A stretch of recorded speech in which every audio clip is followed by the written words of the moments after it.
필라델피아 시내에 있는 한 병원, 꽤 큰 병원인데요.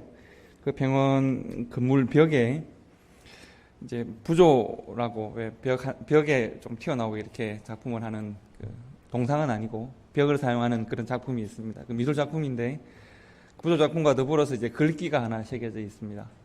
제가 오고 갈 때마다 마음에 감동이 있는 글귀이고요. 같은 글귀와 같은 내용의 그림이 이제 미국 큰 병원들을 보면 다 1층에 보면 기도실이 다 있죠. 다종교인들이 사용할 수 있는 기도실이긴 하지만 그 기도실 입구에는 아까 그런 그 그림이 난목판으로 붙여져 있습니다. 다시 한번 그림을 보여주시면 좋겠는데 어떤 그림인 것 같습니까? 잘 안 보이시죠? 밑에 글이 뭐라고 되어 있느냐 하면 Take care of this man 이라고 되어 있습니다. 이 사람을 돌보아주라. 부족하면 내가 돌아와서 되갚겠다. 이 선고가 되어 있습니다. 그러니까 누가복음 10장 35절 말씀이 기록되어져 있고요. 그리고 한 사람은 선한 사마리아인, 한 사람은 강도 만난 사람, 한 사람은 뭐 여관 주인 정도 되겠죠. 그 내용이 있고요. 위쪽은 아마 병원 설립자 같은데 부부 이름이 적혀 있습니다. 사실 병원을 지나갈 때 혹은 저 기도실 입구에 갈 때마다 감동이 있습니다. 이 병원을 세울 때 이 말씀에 근거하여 세웠겠구나. 또 이 말씀을 가지고 지금도 이제 의료진들이 환자들을 대하면 좋겠다 이런 생각들을 하게 됩니다. 기본적으로는 우리가 살아가는 세상이 참 위험하고 도둑과 강도와 또 불행한 일들이 항상 일어나는 세상 가운데 살고 있기 때문에 누군가는 선한 마음을 가지고 선한 역할을 감당하면 좋은 것이고 또 이런 세상 속에서 나를 위하여 살지 않고 보살펴주면 비용이 더 들 때 내가 갚겠다라고 하는 그런 마음으로 선한 이웃이자 좋은 의료기관으로 살겠다고 결단하는 것은 그것은 믿음이자 용기라고 생각을 합니다. 그런 용기를 가지기가 쉽지 않은 것이죠. 그래서 저는 볼 때마다 마음이 좋아지고 거기 지나갈 때마다 꼭 한 번씩 보고 지나가게 됩니다. 여러분, 그런데 한편 저는 그런 생각을 했습니다. 어릴 때부터 이제 선한 사마리아인 비유니 워낙 우리가 뭐 잘 아는 비유잖아요. 어릴 때 아시듯이 제가 목회자 가정에서 자라고 나중에 목사가 되겠다고 말을 하고 항상 선한 사마리아인 비유를 보면 꼭 내가 제사장 같고 내가 레위인 같은 거예요. 그래서 왜냐하면 어린 생각에 소위 말하는 종교인으로 살게 되니까 질문하는 율법사가 나인 것 같고 지나가는 레위인과 제사장이 저 같은 생각이 들어서 항상 어느 정도의 부담감을 가지고 말씀을 보게 됩니다. 그리고 의문을 품게 되는 거죠. 도대체 왜 너무나도 명백하고 분명한 강도를 만나서 쓰러져 있는 사람이 있으면 구해줘야지 왜 어떻게 피하여 지나서 갈까? 그런 생각을 어릴 때부터 늘 했었습니다. 그런데 재밌는 것은 이 예수님께서 이 비유의 말씀을 주실 때 그 상황을 보면 이 비유의 청중들, 그러니까 이 질문을 하고 대답을 하는 율법사뿐만 아니라 이 비유의 청중들 중에서는 바리새인도 있고 제사장도 있고 다양한 사람들이 있고 또 유대 지역을 사는 많은 유대 민중들이 함께 있는데 이 청중들이 이 말씀에 대하여 딱히 그렇지 않습니다 라고 반대하는 사람이 없는 거죠. 예를 들면 율법사나 뭐 제사장이나 바리새인이나 레위인이나 이런 종교인들 이 이야기를 들으면서 예수님 그 비유는 조금 너무 삐딱하고 잘못된 것 같습니다. 아니 강도 만난 사람을 보면 도와줘야지 누가 그걸 지나갈 수 있단 말입니까? 라고 말하는 사람이 없어요. 다른 말로 하면 예수님의 이 비유에서 제사장이나 레위인들이 지나가는 것을 좀 당연히 받아들이고 있는 것 같아요. 뿐만 아니라 그 청중들 중에서 레위인 제사장을 보면서 그러면 안 되죠. 우리가 누군가 더 강도 만나 쓰러져 있으면 도와줘야지 어떻게 지나간단 말입니까? 라고 말을 하는 청중들도 없는 것 같아요.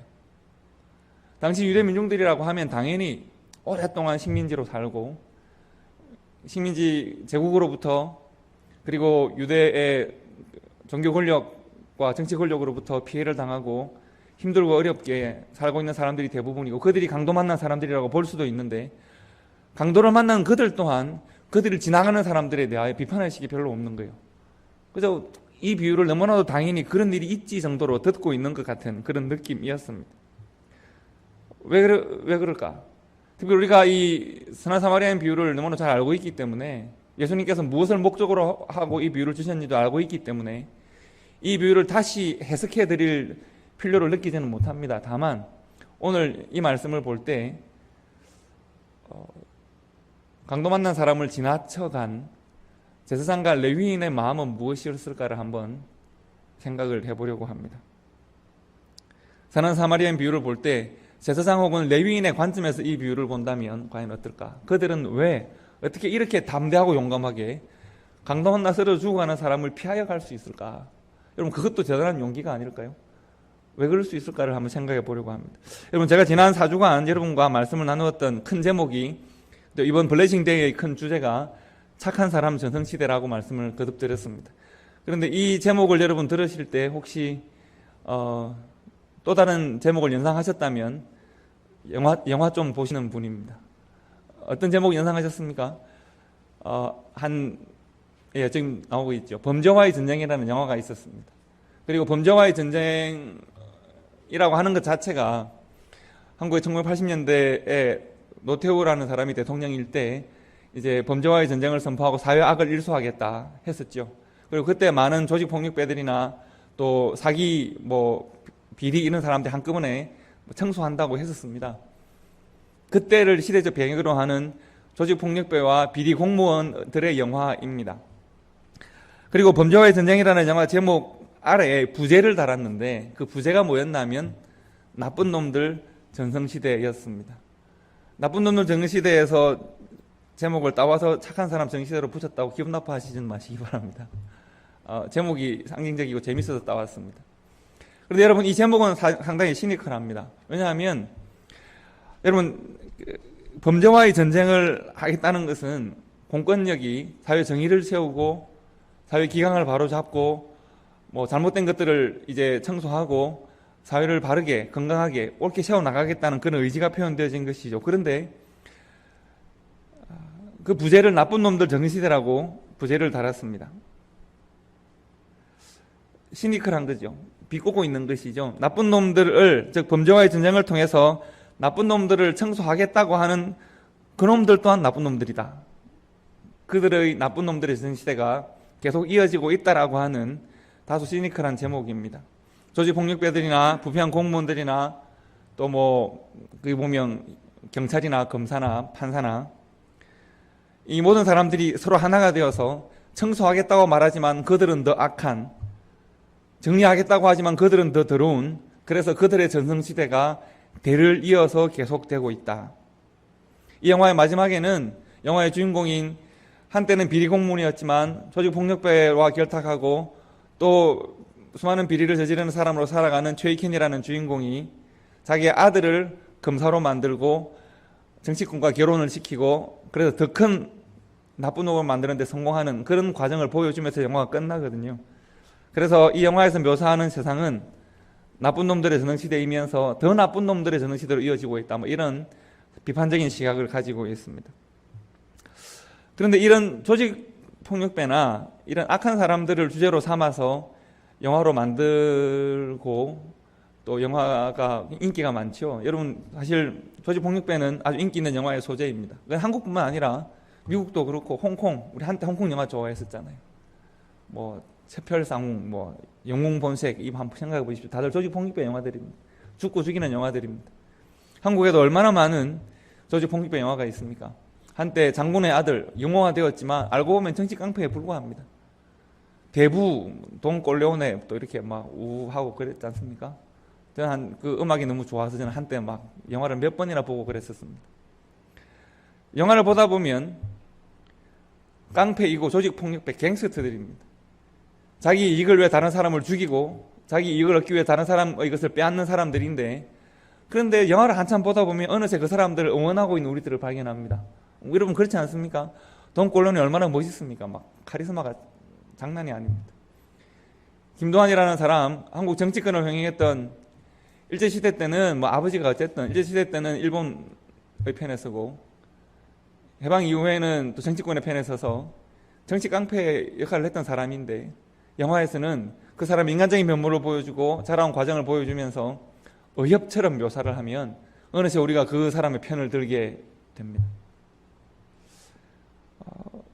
잘 생각해 보십시오. 악한 사람들의 영화를, 악한 사람, 나쁜 놈들 정시대라는 영화도 마찬가지인데요. 그 조폭들의 영화를 보면서 그 사람들을 편을 들고 있는, 응원하게 되는, 심리적으로 동조하는 우리를 발견하게 되는데 그 이유가 뭐라고 생각하십니까?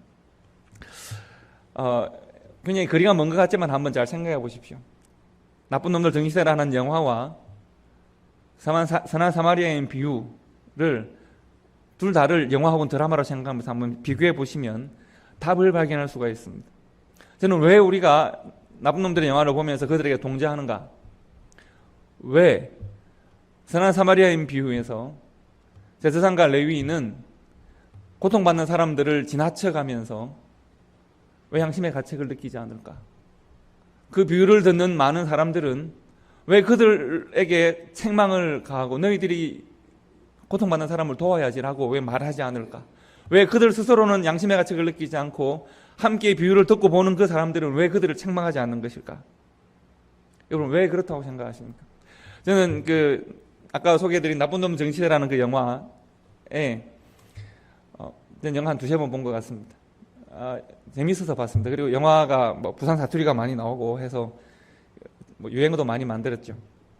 그 영화의 주인공 최이켄이라는 사람은 재미있는 사람입니다. 비리 공무원인데 가족을 끔찍하게 살아갑니다. 가족을 위하여 목숨도 버릴 수 있는 사람으로 나오죠. 최형배라고 하는 조직폭력배 두목이 있습니다. 부산에 무슨 파 두목인데, 이 사람은 그 나쁜 짓을 하고 폭력을 휘두르는 사람인데 지극한 효자입니다. 아버지 앞에 무릎 꿇고 아버지의 말씀을 다 듣는 사람입니다. 영화에 등장하는 비리 검사들은 모두가 다 사회를 위해, 나라를 위해 충성한다고 스스로 자위합니다. 말씀드린 정치강패 김도하는 의리의 사나이입니다. 영웅봉색 주윤발은 완전 멋있습니다. 낭만적 협격이지 않습니까? 영화의 주인공들은 사실 알고 보면 그들의 삶의 본질은 조직폭력배이고 악한 사람들인데, 그들의 삶을 가까이 들여다보면 인간적인 면모들이 있습니다. 아까 말씀드린 대로 가족을 끔찍하게 위하고 의리도 있고 조직을 위해서는 목숨도 버리고 이런, 사회적으로 보면 분명히 악한 삶을 살고 있는데도 그들의 내면적으로 보면 인간적이고 뭔가 좀 우리가 동의할 수 있고 동조할 수 있는 모습들이 있습니다. 그들이 악행을 저지르면서도 그들 자신의 악을 합리화할 수 있는 이유는 내가 내 조직을 위해서 충성하기 때문입니다.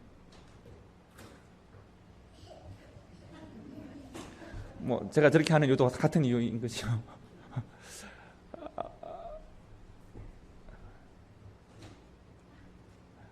자신을 합리화하는 이유. 내가 다른 조직을 폭력으로 진압하면서 때로는 상해를 입히거나 죽이거나 하면서 내가 그 폭력을 합리화하는 이유는 우리 조직을 보호하기 위함입니다. 내가 비리를 저지르는 이유는 나의 가족을 위함입니다. 내가 조작하고 날조하고 하는 검사로 사는 이유는, 왜곡을 하는 이유는 사회와 민족을 위하는 겁니다. 이런 자신이 가지고 있는 목적과 자신이 가지고 있는 자기를 합리화하는 논리들을 가지고 자신을 방어하기 때문에 그는 그런 악행을 계속할 수 있는 것이고, 우리가 영화를 보면서 나도 모르는 사이에 저 사람 멋있는 사람이네, 가족을 위하는 사람이네, 정말 자기 조직을 위하는 사람이네, 그것을 위해서 목숨도 버리는군 할 때 우리도 모르는 사이에 심리적으로 동조하게 됩니다. 그들이 악인임에도 불구하고 말이죠. 선한 사마리아인 비유를 하나의 드라마라고 생각을 해보십시오. 강도 만나는 세상은 기본적으로 이 드라마의 기본적인 전제입니다. 악하고 위험한 세상입니다. 주인공이 등장하자마자 강도를 만나서 쓰러져 죽어가고 있습니다. 그리고 영화의 내용은 뭔가 하면, 영화에서 메시지를 어디서 우리가 발견해야 되느냐 하면, 이제 강도를 만난 죽어가는 나그네를 과연 어떤 방식으로 대하는가 하는, 지나가는가 하는, 고객길을 지나가는 사람들의 행위가 드라마의 핵심입니다. 제사장과 레위인이 차례로 지나갔다고 했습니다. 오히려 피하여 지나갔다고 했습니다. 강도를 만나 죽어가는 사람들을 외면하고 어떻게 지나갈 수 있을까? 그렇게도 양심의 가책을 느끼지 않을 수 있을까? 지금 예수님의 비유를 함께 듣고 있는 이 청년 율법사는, 율법사가 지금 예수님께 질문하고 지금 대답을 듣고 있잖아요. 그리고 함께 이 이야기를 듣고 있는 수많은 유대인들은 이 비유의 현실이 곧 자기들의 비유의 현실임을 알고 있습니다. 지금 예수가 이 비유를 들려주는데 이것은 우리 사회를 말하고 있구나. 수많은 사람들이 시대적 상황이라고 하는 강도를 만나서 죽어가고 있고 힘들어하고 있는데 소수의 사람들은 예배한다고 제사한다고 그들이 기독권을 가지고 우리를 지나쳐가고 우리를 보살피지 않는구나.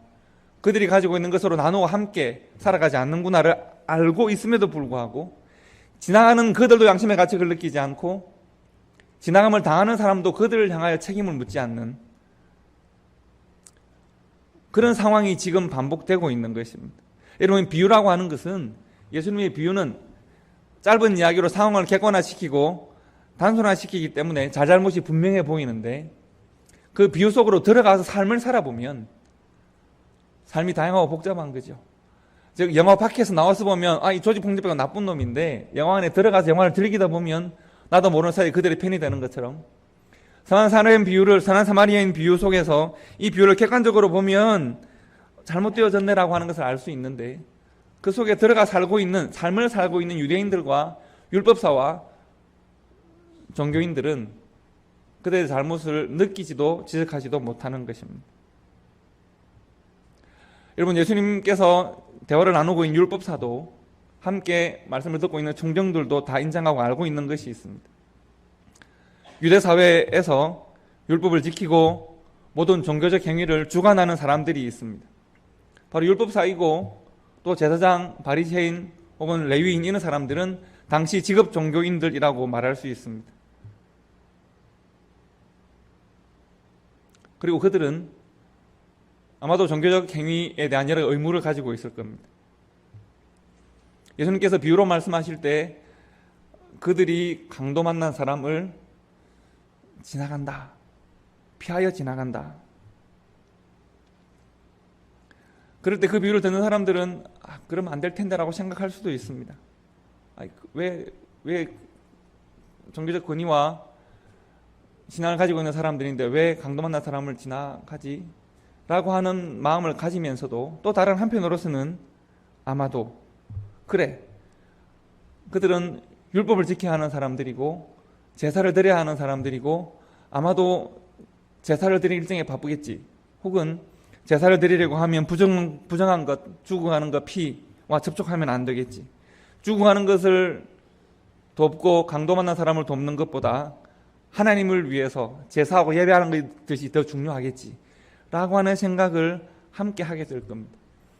그곳을 지나가는 바로 그 사람도 레위인이나 제사장 또한 내가 해야 될 종교적 의식과 율법의 의식들이 더 중요하기 때문에 예수님께 질문하는 율법사도 무엇을 하여 영생을 얻을 수 있습니까? 라고 하는 내가 무엇을 하면 영생을 얻겠습니까? 율법을 다 지키고 있습니다. 나 이웃은 누구입니까?를 그득그득 자기를 돋보이게 하기 위해서 묻고 있는 이 사람이 주변의 많은 청중들이 강도 만난 유대사회의 불쌍한 이웃임을 자각하지 않고 자기를 높이기 위해 계속 질문을 지금 거듭 던지고 있는 것입니다. 여러분, 제사장과 레위인이 강도 만난 사람을 지나쳐가는 데는 꽤 많은 용기와 담대함이 필요할 겁니다. 예수님께 질문하는 율법사 또한 그렇습니다. 자신은 유대인으로 지켜야 될 모든 율법을 잘 지키는 사람이고 내 국간에 곡식이 쌓여 있고 내가 부자로 살지만 그러나 나는 나의 구원과 율법으로 말미암아 의로워지는 그러한 삶을 인정받고자 예수에게 질문하되 예수 주변에 있는 수많은 사람들, 강도 만난 사람들을 보지 않습니다. 오직 예수에게 질문하고 나는 나의 의로움을 확인받고 싶어 합니다.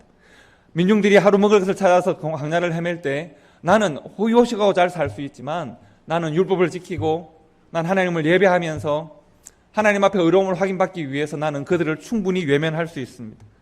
더 아름다운 영생의 열매를 얻기 위해서 나는 예수에게 계속 질문할 수 있습니다.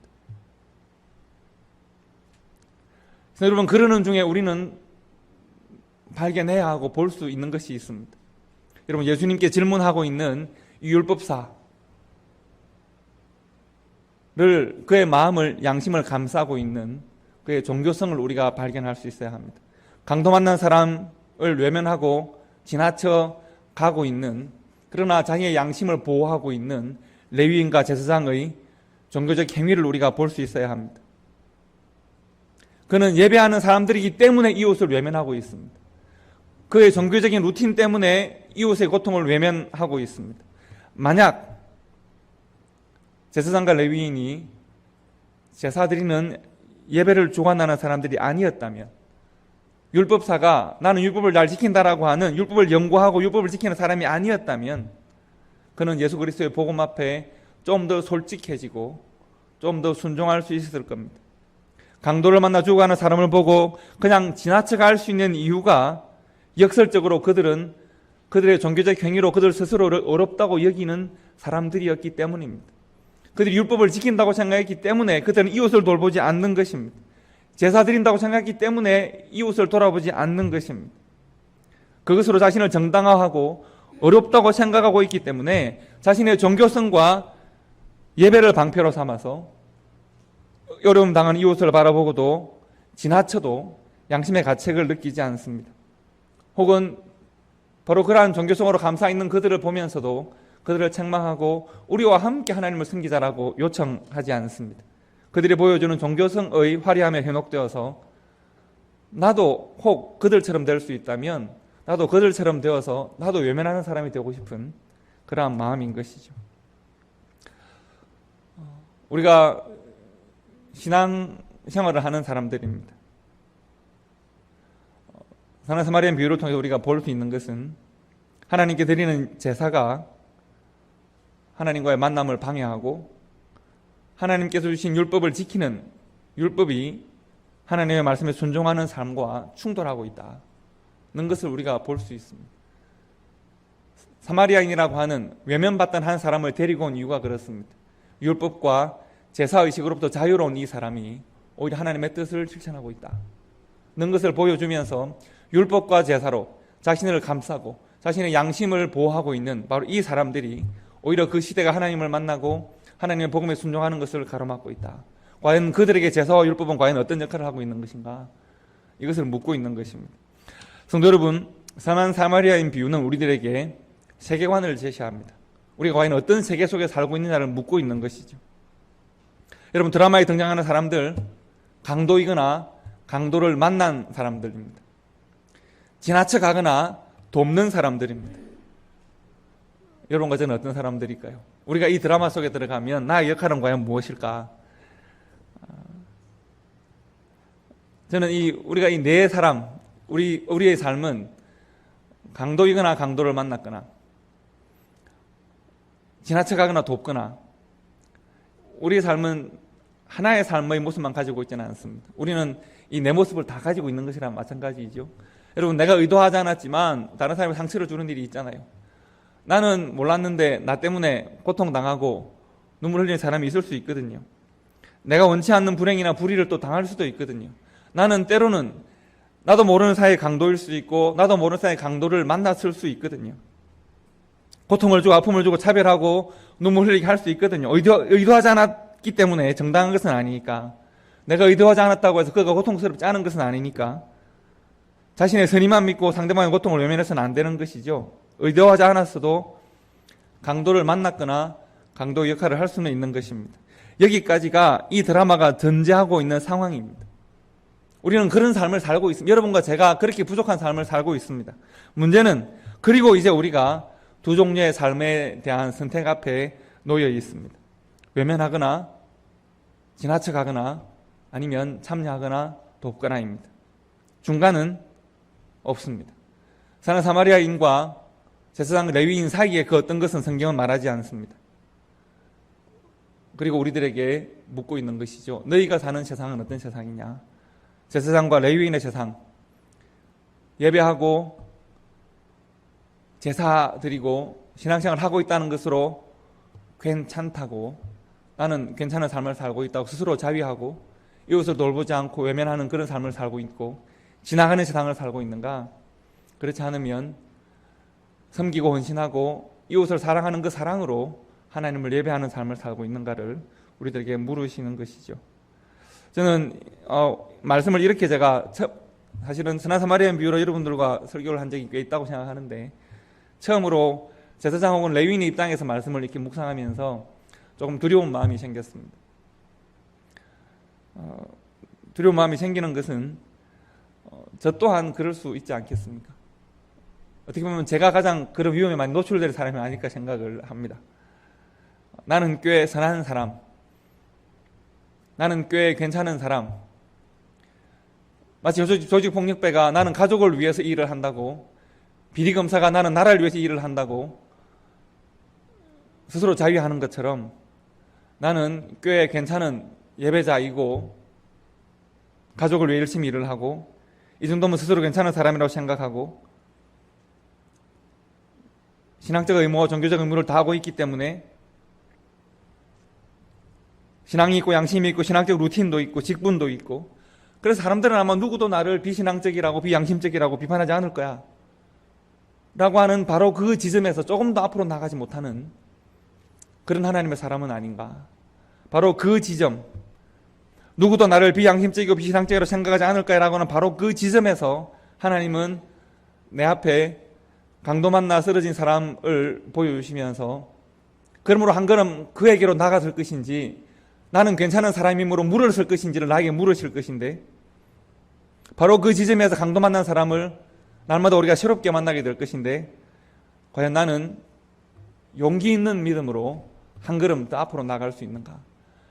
나의 경계를 한 걸음 더 하나님께로 다가설 수 있는가를 고민해야 된다고 생각을 합니다. 우리가 그것을 느끼지 못하고 나의 종교성과 나의 신앙적 루틴을 가지고 내 마음과 생각을 보호하면서 이만하면 되었다고 생각하는 바로 그 순간에 우리가 제사장과 레위인의 세계 속의 삶을 살아가게 되는 것이고요. 우리가 그 경계를 넘어서서 한 걸음 내딛게 될 때 가서 너도 그와 같이 하라고 하는 선한 사마리아의 삶의 세계로 우리가 함께 나아가게 되는 것입니다. 이미 선한 사마리아인의 비유에서 우리가 만나는 세상은 나쁜 놈들의 전성시대입니다. 강도 만났고 강도 횡행하고 그리고 수많은 사람들이 고통당하는 사람들을 나의 고통이 아니므로 지나쳐가고 있습니다. 나도 그들과 함께 지나쳐간다면 나는 나쁜 놈들의 전성시대를 편성하며 살아가는 사람들입니다. 그러나 예수님은 그 나쁜 놈들의 전성시대를 가로막고 나는 착한 사람, 하나님의 뜻 가운데 살아가는 빛이 되고 소금이 되는 착한 사람의 전성시대를 열겠다라고 선언하고, 가서 너도 그와 같이 하라고 하는 명령을 따라서 한 걸음 하나님의 마음으로 뚜벅뚜벅 걷는 하나님의 사람들을 기다리고 계십니다.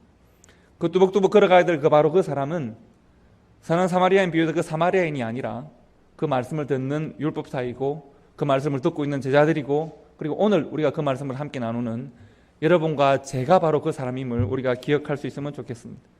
악한, 나쁜, 수많은 세상의 잘못된 것들이 자신들의 전성시대를 부르는 이 시대에 우리가 하나님의 사람들의 시대를 열어갈 수 있는 초대교회와 성도들이 되시기를 바라고, 우리가 사회를 바꾸고 세상을 바꾸자는 것이 아니라 내가 하나님의 말씀에 순종함으로 나의 삶을 바꾸자는 것이고 우리의 관계를 바꾸자는 것이고 우리의 교회를 바꾸어서 빛으로 소금으로 살고자 하는 것이니까 가서 너도 그와 같이 한 걸음 강도 만난 자에게 다가서는 삶을 살아가자, 복음이 필요한 자들에게 나아가는 삶을 살아가자로 말씀하시는 주님의 권면을 우리가 받고 그 권면에 순종하고 실천하는 우리 초대교회와 성도가 되시기를 주님의 이름으로 축복합니다.